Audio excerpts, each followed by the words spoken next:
बहना मेरी सामण मास आया है, बहना मेरी सामण मास काली घटा बरसे बादली आया है।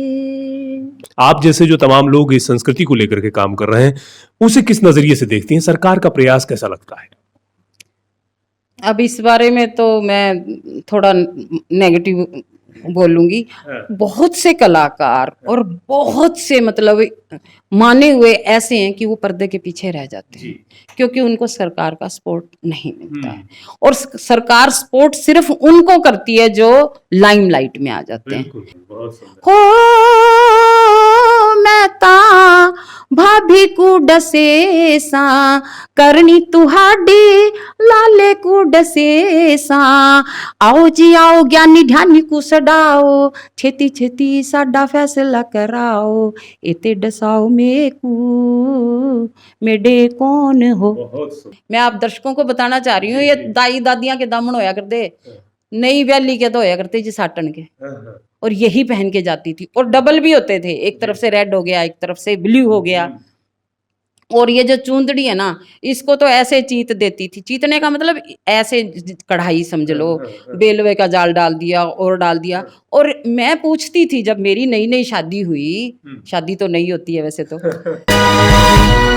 नमस्कार, मैं विवेक कुमार, आप देख रहे हैं द नेशन टाइम्स। हम आज एक ऐसी शख्सियत के साथ हैं जो कई बार सम्मानित हो चुकी हैं और खासतौर से हरियाणा की संस्कृति को ही नहीं, भारतीय संस्कृति को प्रमोट करने का काम पिछले लंबे समय से कर रही हैं। तमाम वो धरोहरें, तमाम वो चीजें जो कहीं ना कहीं पारंपरिक हुआ करती थी, ट्रेडिशनल हुआ करती थी, उन्हें आज के दौर में आज के बच्चों के सामने उनका प्रस्तुतिकरण किस प्रकार से हो, कैसे वो उसमें इंटरेस्ट लें, इस दिशा में भी प्रयास किया जा रहा है। हमारे साथ हैं राजरानी मल्हान जी, आपका बहुत बहुत स्वागत है। सबसे पहले तो आपका और आपके साथ जो आपकी टीम है उसका मैं धन्यवाद कर रही हूँ। आप चलकर आए हैं और आप मेरे बारे में बताने आए हैं, तो आपका शुक्रिया। और दूसरा आपके जो चैनल को है उसको भी मैं बहुत बहुत बधाई देती हूँ। मैं देखती भी रहती हूँ आपके चैनल्स, आप बहुत अच्छे काम कर रहे हो, तो आप मेरे पास आए, आपको बहुत बहुत। सबसे पहले हम ये जानना चाहेंगे आपसे कि आज मौजूदा परिदृश्य में अभी फिलहाल किस दिशा में आप काम कर रही हैं और क्या विषय वस्तु लेके चल रही हैं आगे, और किस वर्ग को फोकस कर रही हैं? फिलहाल तो जो है अब एज इतनी हो चुकी है विवेक जी, तो किसको लेके चलेंगे। लेकिन जैसे ही रिटायरमेंट हुई, और रिटायरमेंट से पहले तो बच्चों को सिखाना पढ़ाना और उनके विकास में लगे रहे। लेकिन अब इस स्थिति में आकर जब इंसान जो है रिटायरमेंट के बाद सोचता है कि उसके तो टायर घस गए हैं, लेकिन रिटायर कर रही हूं मैं जो भी बचपन से और अब तक जो काम करती आ रही हूँ, जो बच्चों में उजागर करते आ रहे हैं, जो बच्चों को हम अपनी संस्कृति, अपनी शिक्षा, अपने विषय के बारे में उनको इस तरह से हमने पारंगत किया कि वो आज जो है ना बुलंदियों पे हैं जो बच्चे हैं। तो अब इस उम्र में आके अब मैं ये सोच रही हूँ कि खाली बैठने से अच्छा नहीं है, जो भी अंदर है हमारे कला जो शेष रह गई या जो बच्चों में हम नहीं डाल सके, तो हम उस कला को, मेरा उद्देश्य ये है कि उजागर कर दूं, फैला दूं उसको। क्योंकि कहते हैं कि फैलो तो इस तरह कि पूरे जग पे छा जाओ, और सिमटो तो इस तरह के हर दिल में समा जाओ। तो यही मेरा उद्देश्य है कि अपनी कला से, अपने ज्ञान से मैं उजागर कर सकूं और हर एक के दिल में समा जाऊं और आकाश पे छा जाऊं, ताकि हमारे जो सिखाए हुए बच्चे और जो अब भी सीखेंगे वो जो है आकाश की बुलंदियों को छुएं और नाम करें। बिल्कुल। मैं ये भी जानना चाहूंगा कि ये जहन में आपके कब आया कि इस दिशा में काम किया जाना चाहिए, क्योंकि शिक्षा के क्षेत्र में और जब आप सक्रिय रहीं, तमाम काम करती रहीं, तो रिटायरमेंट के बाद कब ये ख्यालात क्या शुरुआती दौर से ही थे कि इस दिशा में काम करना है? नहीं, ऐसा नहीं है कि जब मैं जॉब कर रही थी, जब मैं जवान थी, या जब हम एक टीचिंग के अंदर गए हुए थे, उस टाइम अपनी लगन से पूरा काम करते थे, तभी तो राष्ट्रपति अवार्ड आप लोगों की दुआओं से मिला है, स्टेट अवार्ड मिले हैं, नेशनल, इंटरनेशनल, ना जाने कितने सैकड़ों। और एशियाड 82 में भी हम जब यहाँ दिल्ली में हुआ था तो मेरा दामन सिमादे हो नंदी के बेरा उसमें हम टीम भागीदारी थी हमारी, मेरी टीम की भी थी। ये बचपन से जुनून तो है, लेकिन जब जॉब में आए तो हमारे फादर जो थे उनका ये एक शौक था कि मेरा कोई बच्चा ग्रेजुएशन कर जाए और हॉकी में आगे आए। तो मैं हॉकी प्लेयर बनी, कुरुक्षेत्र यूनिवर्सिटी को मैंने एज ए कैप्टन रिप्रेजेंट किया। और उन्होंने सोचा कि यह सिंगिंग में, डांसिंग में, म्यूजिक में बड़ा शौक था मेरे फादर का, तो उनका वो सपना भी पूरा करना चाहा, लेकिन अपने लिए नहीं, जो अपने बच्चों को, हम स्कूली बच्चों को पढ़ाते थे, उनको आगे बढ़ाने का जुनून था। उसके बाद आपने मेरे से एक बात ये पूछी, ये जुनून कब आया? ये जुनून बुढ़ों से आया, मुझे बुजुर्गों से आया। जैसे ही रिटायर हुए, तो हमसे पहले जो रिटायर होते थे वो पता क्या सोचते थे, बस जी बुढ़े हो गई तो के करा जी, आदमी तो मैडम के करा कि मैं काम दाम नहीं मार दो रहे। अच्छा, औरतें यूं कहती थी, ले आनी बच्चे खिला दूंगा, सब्जी काट दिया, आटा गूंद दिया, और उनके गोडे जाम हो जाते थे और फिर वो बुढ़ापा जल्दी आता था। लेकिन मेरे हस्बैंड ने मेरे को एक बार सपोर्ट किया जब मैं रिटायर हुई। मैंने कहा ऐसे तो मन नहीं लगेगा, टाइम पास नहीं होएगा, बच्चे तो बाहर गए, अब क्या करें? तो इन्होंने कहा तेरा तो संगीत का बड़ा शौक है, सिंगिंग में, डांसिंग में, एक्टिंग में। तो कहते हैं इन्होंने मेरे लिए ये ऊपर घर पे बना दिया और कहने लगे इसमें तू अपना वो कर, मैं फ्री ऑफ कॉस्ट, कोई आए सीखे, मेरा जुनून है, मैं सिखाऊं, कम सीखूं ज्यादा सिखाऊं, सीख लिए जितना सीखना था वो, सिखाने से और भी निखार आएगा। फिर एक बार असली बात तो ये है कि कुछ जो हमारे सीनियर थे या हमारे साथ के थे, लेडी जेंट्स रिटायर हुए, तो उनमें भी कुछ कला थी, तो वो कहने लगे हम के करा मैडम। फिर हमने, इन्होंने कहा चलो सीनियर सिटीजन प्रोग्राम करवाते हैं। तो पहली बार हिसार में हमने एचएयू में करवाया था, एग्रीकल्चर वाले में। जो 60 साल से ऊपर थे, सीनियर थे, उनको पहले डांस सिखाया, अखबार में निकलवाया, फिर उनको सिंगिंग जो आती थी सिंगिंग सिखाई, फिल्मी गीत भी, फिर हमने उनको सिखाया यहाँ, पहले उनको छांटा, फिर उनको ट्रेनिंग दी और फिर उनको सम्मानित किया किसी चीफ गेस्ट को बुला के। बड़ी उमंग आई जिनमें, वो आज तक भी हमारे साथ जुड़े हुए हैं। तो इंसान जो है कलाकार कभी बूढ़ा नहीं होता। बिल्कुल सही कह रहे हैं। तो आज जो है, जब आप बच्चों को सिखा रही हैं, आज के जो बच्चे हैं उनमें कितना इंटरेस्ट आप देख पा रहे हैं, कितना शौक है हमारी इन तमाम ट्रेडिशनल चीजों को सीखने का? ऐसा जो आज के बच्चे हैं ना, अभी कुछ दौर ऐसा आया है कि जैसे गानों को ही ले लो आप, उनको पुराने फिल्मी गाने, अब आप देख इंडियन आइडल देखते हो या डांस इंडिया डांस भी देखते होंगे, उसमें जो है बच्चे डांस किस पे कर रहे हैं? पुराने गानों पे। गा कौन से गाने रहे हैं जब वो देते हैं? पुराने गाने, यानी पुराने तो पुराना ही है, ओल्ड इज गोल्ड। लेकिन आजकल के जो छोटे बच्चे आ रहे हैं ना, वो ज्यादातर ब्रेक डांस, डिस्को और पता नहीं ना जाने क्या क्या, उनको यूं कहो ना भी हरियाणवी करो या राजस्थानी कर लो या पंजाबी करो, तो उनका ये है कि डीजे पे तो हम कर लेंगे जी, लेकिन जो आप सिखा रहे हो ना, ये तो सीख कर ही कर सकते हैं, ऐसे नहीं कर सकते। और मैं कह रही हूं कि जब आप बच्चों को डांस सिखा रहे हो, सिंगिंग सिखा रहे हो, तो उसको बेस से सिखा दो। कुछ तो टीचर पता क्या होते हैं, सेंटर खोले हुए हैं कि जी हमारे पास आ रहे हैं बच्चे, उनको गाना सिखा दिया, मैंने यही गाना सीखना है जी, मुझे ये गाना सिखा दो। कोई कहता है जी मुझे इस पे डांस तैयार करवा दो, शादी है हमारे घर में, शादी करनी है तो मैंने उसमें डांस करना है, तो मुझे सिर्फ यही डांस सिखा दो। मैं उनको अभी भी यही कहती हूँ जो मेरे पास सीखने आता है कि बच्चे अगर ये डांस मैंने सिखा दिया, तुम तो यही डांस करोगे, उसके बाद कोई डांस कर नहीं पाओगे। लेकिन मैं उनको बेस बताती हूँ। बेस मतलब जैसे घर को भी बनाते हो तो नींव डालते हो ना, अगर नींव मजबूत डाल दी तो ऊपर अपने आप कितनी मंजिलें बनाते रहो, कितने कमरे बना लो, आप बना लोगे। लेकिन अगर आपकी नींव मजबूत नहीं है, यानी हमारा बेस ठीक नहीं है, यानी जो हमने स्टार्टिंग के स्टेप या स्वर सिखाते हैं, अगर उसको में आप पारंगत कर दोगे तो वो बच्चे अपने आप सीख जाएंगे। इसीलिए इंटरेस्ट जो है ना, ये हरियाणवी कल्चर है या डांस है, फोक डांस है, इनमें कम लेते हैं। वो बच्चे लेते हैं जिनको पार्टिसिपेट करना है, भाई हरियाणवी में करना है तो इसलिए हरियाणवी डांस सीखना। लेकिन मैं कहती हूँ बेस से सीखो। इसीलिए मैंने अपनी इसका नाम आदि रास रखा हुआ है। आदि का मतलब जड़, स्टार्ट, रास का मतलब संगीत, मतलब जड़ से संगीत को सिखाना। बहुत सुंदर और बहुत रूट और बेस पर आपने काम किया है। जो आपकी ये कॉस्ट्यूम है, जो हरियाणवी ड्रेस आपने डाली हुई है, हमारे तमाम दर्शक देख भी रहे हैं, जिसमें नई जो पीढ़ी के बच्चे हैं शायद उन्हें बहुत ज़्यादा जानकारी ना हो। थोड़ा सा इसके बारे में भी हमारे तमाम जो दर्शक हैं उन्हें बताएं कि क्या क्या इन तमाम चीज़ों में होता है, किस प्रकार के नाम होते हैं और क्या चीज़ें हैं। ये भी आपने बहुत अच्छी बात मेरे से पूछी, क्योंकि कभी किसी ने पूछा नहीं, ना जानने की कोशिश की है कि ये क्या है। ये देखो, ये दामन है जी। अच्छा, इस दामन का कपड़ा पता क्या होता है? कंद का बोलते हैं इसको, कंद का कपड़ा होता है। उसका मतलब अर्ज ही इतना होता है कि आपको वो फोल्ड नहीं करना है, लेकिन इसमें कलियां कटती हैं, बड़ा मुश्किल है। इसके नीचे अभी मैं आपको बता रही हूँ, इसको लामण बोलते हैं जी। और ये मगजी होती है, इसमें एक गोट है और ये इसकी इतनी कलियां कि तह लगाना या धोना भी मुश्किल हो जाता है। जी। और ये तो चलो पारंपरिक है, पारंगत है, हमारा होना भी चाहिए। और ये बहुत काम करता था।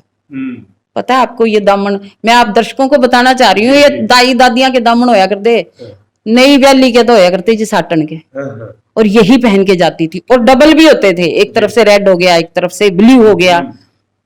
और ये जो चूंदड़ी है ना, इसको तो ऐसे चीत देती थी। चीतने का मतलब ऐसे कढ़ाई समझ लो, बेलवे का जाल डाल दिया और डाल दिया। और मैं पूछती थी, जब मेरी नई नई शादी हुई, शादी तो नई होती है वैसे तो, नई नई शादी हुई तो मैं मिर्चपुर में ब्याह रखी हूँ, ढांडाओं के मल्हान, मिस्टर मल्हान, मेरे हस्बैंड मल्हान लगाते हैं, एसएस मल्हान। तो मैं गई तो मैंने देखा, क्योंकि मैं नहीं लेकर गई थी इस टाइप के, हम शहरी टाइप के लेके गए थे। तो मैंने अपनी नंदों से पूछा कि ये तुम लोग पहनते कब हो? भाई कहीं जाना नहीं, कहीं आना नहीं, कोई बसें नहीं लगती, कोई फंक्शन पे नहीं ले जाते थे, बारातों में नहीं जाती थी, मरता था कोई तभी मोकान जाया करती पैदल, वाई बारात होया करती उन लुगाइया की तो। लेकिन वो कोई ऐसे पहन के थोड़ा जाती। तो मेरी नंद ने बताया कि हम कुएं से पानी लेने जाते हैं, जब नई नई जाती हैं, हर चक्कर में एक नई ड्रेस पहन के, मतलब ये ओढ़ना बिल्कुल बदल के जाते हैं हर चक्कर में। तो कुएं पे पानी लेने जाना, या गोबर गिरने जाना, या किसी के खाने पीने पे जाना, चूल्हा नहीं धोया करती जब ये पहनते थे। और तो और औरतें जो अंदर अंडरवियर या जो लेगिंग पहनती थी, उसके सितारे लगाती थी बजने वाले, कि वो जब पानी लेने जा रही होती वो बजते थे तो लोग यूं देखे के बजे भाई। तो इनका अपना एक वो है। लेकिन आज के टाइम में मैं ये नहीं कह रही कि ये पुराने वाले पहनो मिलो, नए चलते हैं, थोड़ा सा लंबा भी हो, हल्के कपड़े का हो, क्योंकि इतना पहन के ना तो आप डांस कर सकते हो, ना कहीं जा सकते हो। लेकिन ये हमारा ट्रेडिशन है, और ये ड्रेस तो जब हम हरियाणवी करें तो होनी ही चाहिए हमारे पास, ऐसी चलनी चाहिए। क्योंकि ऊंचे होते थे ना तो 6-6 7-7 टूम पहना करते, नंगा नहीं रखते थे पाँव को। और अब इतनी 6-6 7-7 टूम कहाँ से आए? ये तो मैंने आर्टिफिशियल बना रखी। जी जी बिल्कुल। तो इसलिए थोड़ा सा लंबा हो। टूम की बात करें जो तमाम है, ये क्या क्या चीजें हैं और ट्रेंड में जो है क्या रहती थी उस दौर में, वो भी हमारे तमाम दर्शकों उस दौर में जो रहती थी वो कुछ तो आज भी है। जी। देखो कुछ लोग ऐसे हैं जिन्होंने वो ही डालनी शुरू कर दी हैं, जैसे बोरला पत्ती हो गई, और ये झुमकियां हो गई, या बुजली बोलते थे, ऊपर का हिस्सा होता था बुजली, तो कान को ना उससे फाड़ते थे, मोर के पंख डाल लेते थे, छोटा सुराख करके, वो फूल जाता था, उसको पानी डालते रहते, सुराख चौड़ा हो जाता, तो ये डालने वाला होता था, इतना मोटा बन जाता था। आज भी हैं, हमारे पास भी पड़ी हैं। और हाथों में कड़ुल्ले होते थे, मतलब जो बहुत पैसे वाले थे वो तो गोल्ड के भी नहीं, मैंने तो चांदी के ही देखे, चाहे कितने पैसे वाले, चांदी बहुत ज्यादा होती थी। और वैसे वास्तव में साइंटिफिक वे से भी देखा जाए तो कहते हैं कमर से नीचे चांदी पहनो, खूब ठंडी होती है। और ये जो हमारे आजकल ये बता रहे हैं योगा करना या रग दबाना, तो ये चांदी की उससे पहनते थे, कड़ी, छलकड़े, नेवरी, पाती, तो ये पैरों में पहनते थे, और हाथ में कड़ुल्ले होते थे, यहाँ नाड़ा और तागड़ी, मतलब हर श्रृंगार जो है भारतीय नारी का जो कल्चर में आप देखोगे ना, तो किसी भी स्टेट से या किसी भी कंट्री से कम नहीं था। बिल्कुल। देखिए, संस्कृतियों की पहचान हमारी तमाम वेशभूषा से होती है, और ये पहचान बनी भी रहनी चाहिए। बेशक हम नए ज़माने और नए दौर के साथ आगे बढ़ रहे हैं, लेकिन हमारी पहचान हमारी संस्कृति से होती है, हम किसी भी प्रदेश से संबंध क्यों ना रखते हो, इसलिए इसे जीवित रखना बेहद ज़रूरी है। और आज रानी मल्हान जी इस स्थिति में और इस परिदृश्य में खूब बेहतर काम कर रही हैं। आपसे ये भी जानना चाहेंगे कि बहुत सी महिलाएं जो हैं, बहुत से जो है हरियाणवी कल्चर को लेकर के प्रचार प्रसार भी कर रही हैं, तमाम चैनल्स भी जो है प्रचलन में है, चलन में है, जिनको लोग देख भी रहे हैं, लेकिन वो पर्टिकुलर किसी एक सब्जेक्ट, यानी कि कहेंगे कि हरियाणवी कल्चर है तो वो उसी पे ही ज्यादा काम हो रहा है। लेकिन यदि आपकी बात करें तो आपका कल्चर जो है उसको लेकर के वाइड हो जाती है आपकी सोच। आप राजस्थानी भी कर रही हैं, हरियाणवी भी कर रही हैं, पंजाबी कर रही हैं, इसके पीछे क्या सोच? इसके पीछे बहुत, विवेक जी, ये तो बात कभी किसी ने मेरे से पूछी ही नहीं। और अब आप पूछ रहे हो तो मैं अपने मन का गुबार या अपने मन की बात जो है आप सब आपके माध्यम से सबके पहुंचा रही हूँ, और मुझे लगता है उनको पसंद भी आएगी ये बात। वैसे मैं हरियाणवी तो हुई, गर्व है। देखो जो हरियाणवी है, जो हरियाणा में है, वो अपनी संस्कृति को डालेंगे क्योंकि उनको बाहर का नहीं पता। पंजाब के हैं वो अपनी संस्कृति को उजागर करेंगे, अच्छी बात है। और जो राजस्थानी है वो राजस्थान की, अब साउथ में चले जाओ तो वो सब अपना ही अपना डालते हैं, अच्छी बात है। मेरी बहुत सी बहनें हैं जो मेरे साथ जुड़ी हुई हैं, वो खाली हरियाणवी कल्चर डाल रही हैं, तो मैं उनको बधाई दे रही हूँ कि बहुत अच्छा कर रहे हैं। एक नीतू मलिक है जो ऑस्ट्रेलिया में अपने हरियाणवी कल्चर को बढ़ा रही है। तो इस तरह से मेरी भी स्टूडेंट बहुत हैं जो पूरे विश्व में मैं फैली हुई है, मैं इंडिया में नहीं कहूंगी, पूरे विश्व में फैली हुई हैं। और वो मेरे से कांटेक्ट भी करती रहती हैं कि मैडम अब मेरे को ये याद नहीं आ रहा, आप मुझे ये बताओ वो बताओ। और मैं उनके साथ जुड़ी हुई हूँ क्योंकि अब वो मेरी स्टूडेंट नहीं है, अब तो वो मेरी फ्रेंड है। और तो आपने ये बात पूछी कि आप देखो, मैं हूँ हरियाणा की, और ये हरिता मेरा गांव है, ससुराल मेरी मिर्चपुर है, बिल्कुल ठेठ हरियाणा से हूँ, लेकिन मेरा जन्म जो है वो पंजाब का है। वैसे तो जो मेरी उम्र के हैं सभी का जन्म पंजाब का है, क्योंकि पहले पंजाब ही था, और बड़ा भाई है हरियाणा का। मेरा जन्म लुधियाना पंजाब का है, मेरे फादर वहाँ पुलिस इंस्पेक्टर थे, और मेरा जन्म, मेरा बचपन सब वहीं बीता। तो मेरे अंदर रगों में वो भाषा है, वो मेरे में वो खून भी है। लेकिन अब ऐसी स्थिति आई उस उम्र में आकर के बच्चे मेरे बाहर चले गए।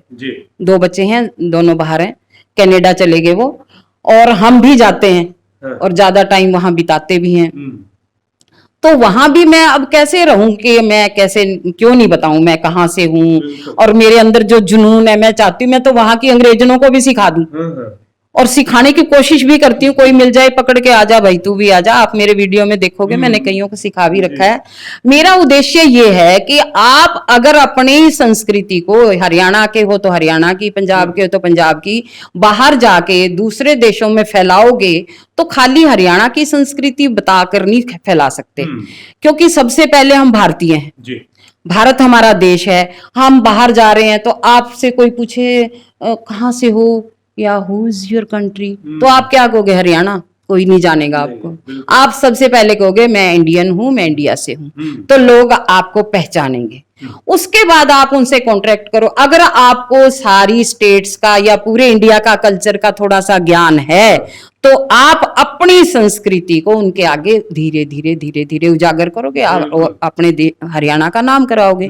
जैसे अभी तो हम हरियाणा बहुत आगे है। पीछे आपने देखा होगा पंजाब के बड़े सॉन्ग, जहां चले जाओ, मैं कह रही हूँ चाहे ऑस्ट्रेलिया, कनाडा, यूएस चले जाओ, डीजे पे बज रहा जी, है ना, तुक तुक तुक तक तू तक तू तक तू तिया है, जब मतलब नाच रहे हैं, उनको पता नहीं है। लेकिन अब क्या है, अब हरियाणा का भी चलने लग गया।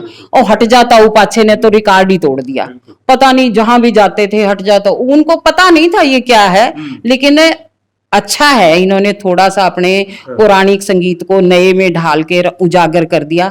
तो मेरा मेन उद्देश्य ये है कि जब आप हरियाणा से छोड़कर किसी दूसरी जगह इसको अपने हरियाणा के बारे में बताओगे तो इंडिया की संस्कृति सबसे पहले, भारतीय संस्कृति का पता होना चाहिए, उसको भी डालो। और ये मेरे को भगवान ने, माँ सरस्वती की कृपा है कि हरियाणा, पंजाबी, राजस्थानी, गुजराती डांस हो, सिंगिंग हो, पंजाबी में मैं लिखती हूँ, गाती भी हूँ, और इसलिए मैं भारतीय संस्कृति को उजागर करना चाहती हूँ। उसके बाद कह रहे हैं देशों में देश हरियाणा, जित दूध दही का खाना, बोला घूम घूम आई सारे देशों में, प्यारा लगा मन हरियाणा। क्या बात है।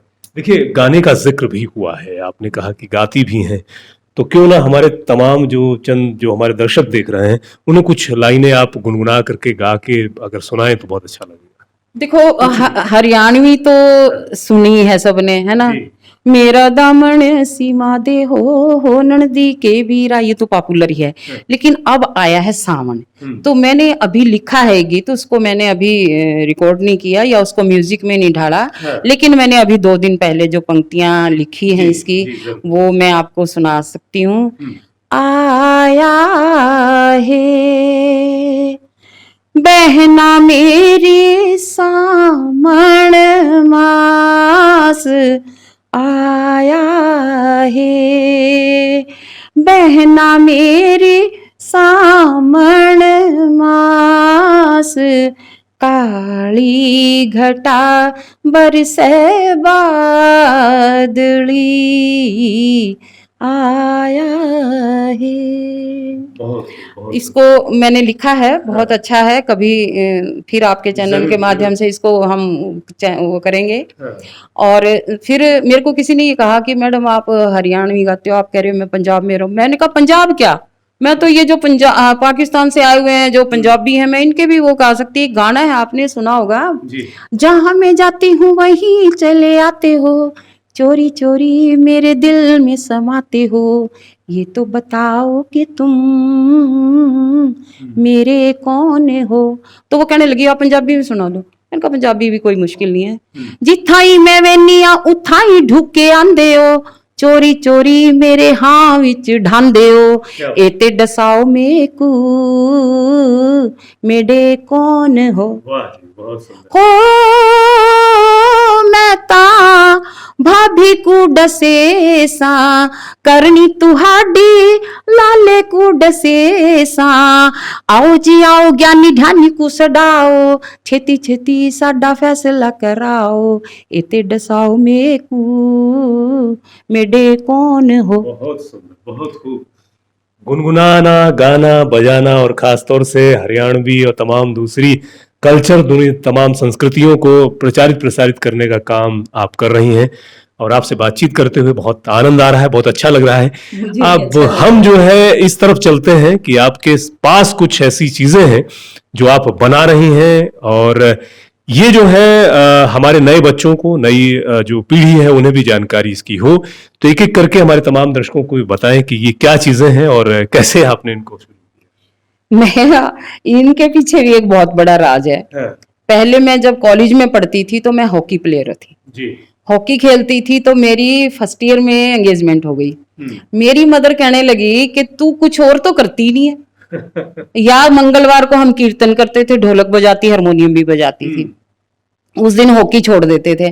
तो मेरी माँ बोली तना ब्याह ही जाना है, ये छोरियां तो इतना कुछ बना के लेगी थी, चादर काट ली और कर लिया, बिंदरवाल बना ली, फूल जड़ी बना ली। आप एक बार इधर दिखाओ दर्शकों को कि ये फूल जड़ी भी है।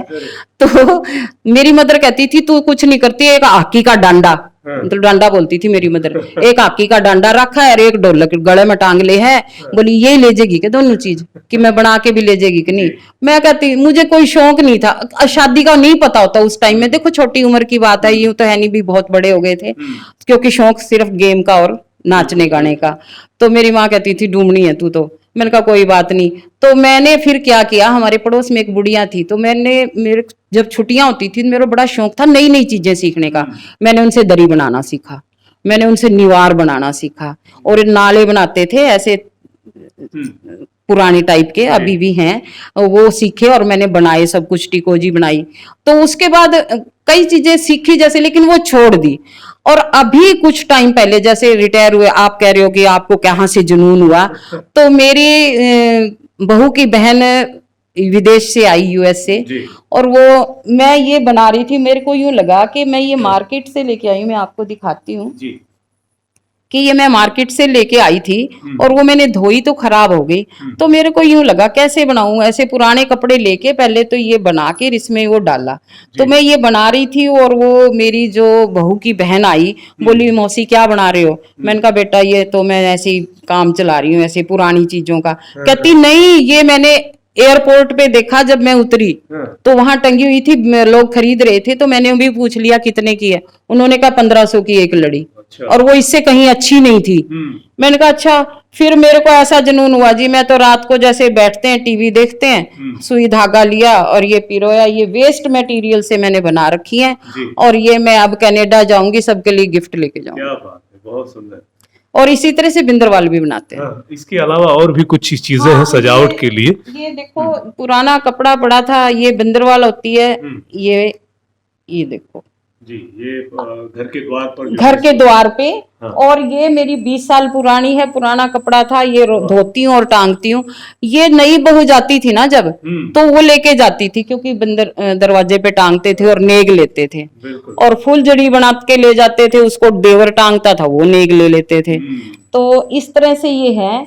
और कुछ ऐसी चीजें भी हैं जो वेस्ट मटेरियल घर में पड़ा है और आपने उनको बनाया, ज्वाइंट किया, और इस तरह से ये देखो आप खाली टाइम में ये वेस्ट मटेरियल से बना सकते हैं। तो राजा रानी जी, इसको लेकर के क्या बच्चों में आपको, आपके पास जो बच्चे आते हैं उनमें लगता है कि कोई सीखना चाह रहा है या है? इनमें तो बहुत ज्यादा, इनमें ज्यादा यूं कि आजकल बच्चे फाइन आर्ट्स में बड़े आगे जा रहे हैं। तो फाइन आर्ट्स में वो ड्राइंग करते हैं, स्केच बनाते हैं या कलर करते हैं। अगर उनको ये बताती हूँ ना, हाँ आंटी आप मुझे ये दे दो, मैंने कहा नहीं देऊंगी नहीं, सिखाऊंगी। बिल्कुल। तो सीखा अच्छा है, आता है बच्चे बहुत।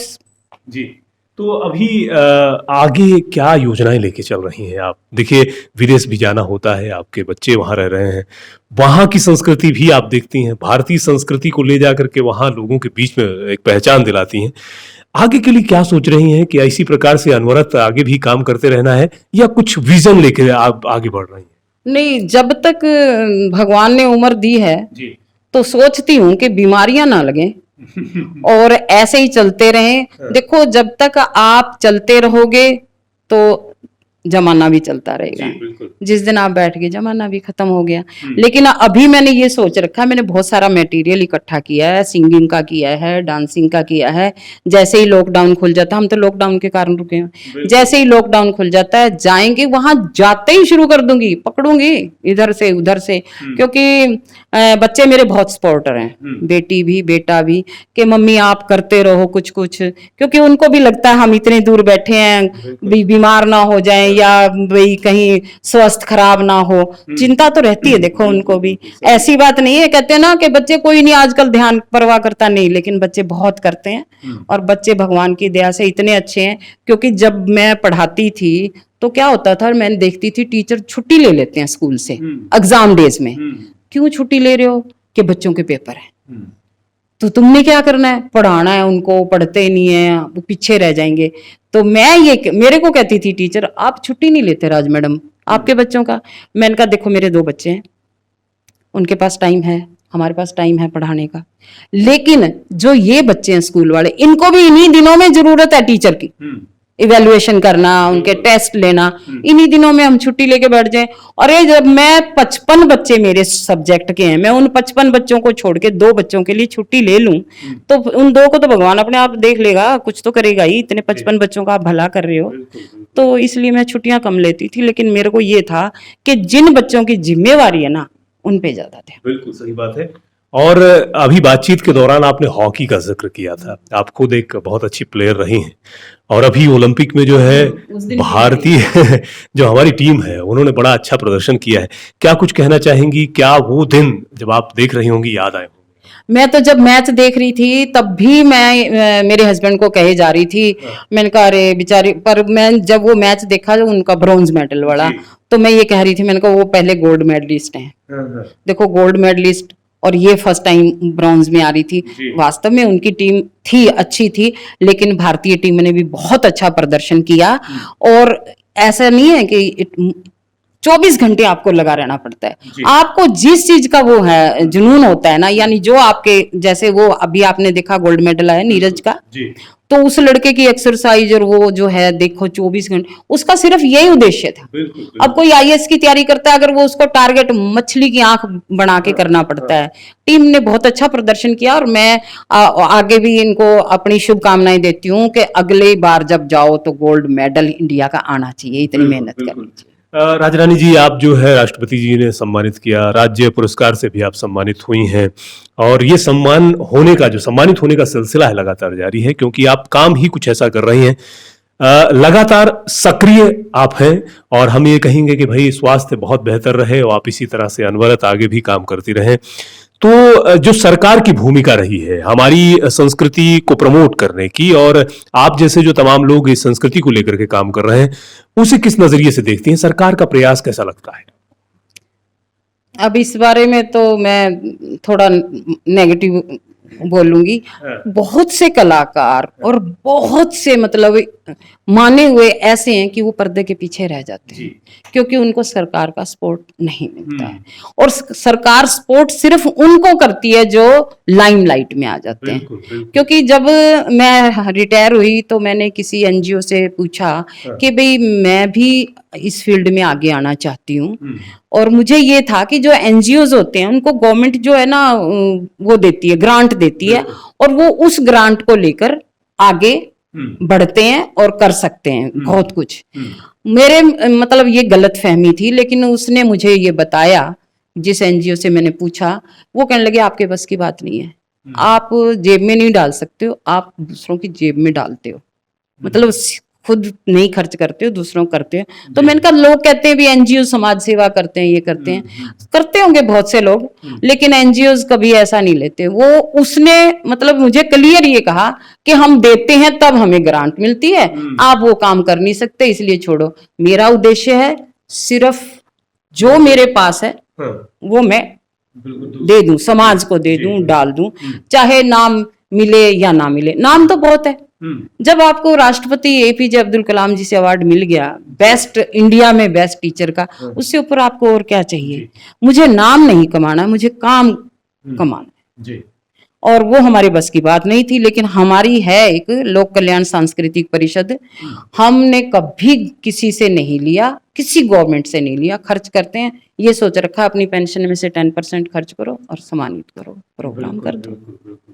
हमारी तमाम युवा पीढ़ी जो है, जो आपको देख रही है, और उन्हें भी चाहिए कि हमारी जो पहचान है वो चाहे देश और दुनिया में कहीं भी हम चले जाएं, हमारी पहचान अपनी संस्कृति से होती है। और आज जो है राजा रानी मल्हान के साथ बैठने का हमारा जो अवसर है, और कोशिश भी हमारी यही थी ताकि ये जो संस्कृति है ये आप तक पहुंचे।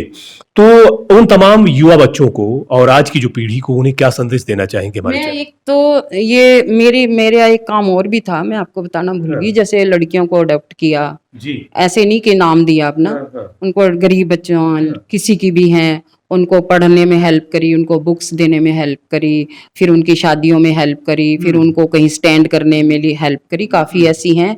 लेकिन और मेरे बड़े शागिर्द हैं, इस हिसार में भी हैं, हरियाणा में भी हैं, विदेशों में भी हैं, जो मेरे रिस्पेक्ट करते हैं, कहीं जाती हूँ पाँव भी छूते हैं और मानते हैं गुरु। और मैं नाम नहीं लेना चाहती, अपने हिसार में ही बहुत सारे आगे बढ़ रहे हैं। लेकिन मैं एक बात जरूर कहना चाहती हूँ अपनी उन बेटियों को भी और अपने उन लड़कों को भी और जो बड़े हो गए उनको भी, कि जब तक आप अपने परिवार से, अपने पार्टनर से मिलकर नहीं चलते हो, तब तक आप नाम नहीं कमा सकते हो। हर सफल औरत के पीछे किसी ना आदमी का हाथ होता है, आदमी के पीछे औरत का हाथ होता है। और मैं इतनी आगे बढ़ी हुई हूँ या मैं इतनी आगे गई हुई हूँ, मुझे नहीं पता, मैं पीछे मुड़कर देखना नहीं चाहती हूँ, क्योंकि मेरे पीछे मेरे हस्बैंड का हाथ है जी। और जब तक आपका पति का आपके साथ वो नहीं है, एडजस्टमेंट नहीं है, या वो सहयोग नहीं दे रहे हैं, या मैं उनको सहयोग नहीं दे रही, तो ये जो गाड़ी के दो पहिए हुए, तो फिर किसी में पंचर हो जाएगा, किसी की हवा निकल जाएगी, तो वो तो डगमगाएगी गाड़ी। तो जितने हैं, मैं ये कहती हूँ सबसे पहले तो आप अपने कैरेक्टर को संभालो, फिर अपने पार्टनर के साथ एडजस्टमेंट करके अपने परिवार के साथ मिलकर चलो। आप किसी राजनेता को या राजनीतिक को भी देख लो, जाते हैं लोग, लेकिन जो अपने परिवार से, अपनी फैमिली से, अपने पार्टनर से जुड़ा हुआ है, वो कहीं ना कहीं आंख उठा के चल सकता है। और जो नहीं जुड़ा हुआ है या जो अपने आप में ही माहिर है, सोचता है मैं सब कुछ हूं, उसकी कहीं ना कहीं डगमगाती है नैया। तो इसलिए कोऑर्डिनेशन परिवार के साथ और बच्चों के साथ और अपने हस्बैंड के साथ या वाइफ के साथ होना चाहिए। और मैं तो फर्स्ट ईयर में थी जब मेरी शादी, सेकंड ईयर में थी जब मेरी शादी हुई है। मेरे को बीए करवाई, एमए करवाई, बीएड डीपीएड करवाया, म्यूजिक की एमए करवाई, नौकरी लगवाई, तो सारा मेरे हस्बैंड का हाथ। नहीं तो मैं एक ऐसे गांव में गई थी, कह देते ना पढ़ भाई गोबर गिर ले, ठीक बात, तो मैं आज यहाँ नहीं होती ना। बिल्कुल बिल्कुल। राजा रानी जी, हमसे बातचीत करने के लिए खासतौर से द नेशन टाइम्स की तमाम टीम और हमारे तमाम दर्शकों के साथ आपने इतनी खूबसूरत बातें की और तमाम उन पहलुओं पर बातचीत हुई जो वाकई में आज की जो जनरेशन है उनके लिए बहुत आवश्यक भी था। और हमारी कोशिश भी यही थी कि तमाम दर्शकों तक ये हमारी जो संस्कृति है वो पहुंचे भी। बहुत बहुत शुक्रिया आपका बातचीत। नमस्कार।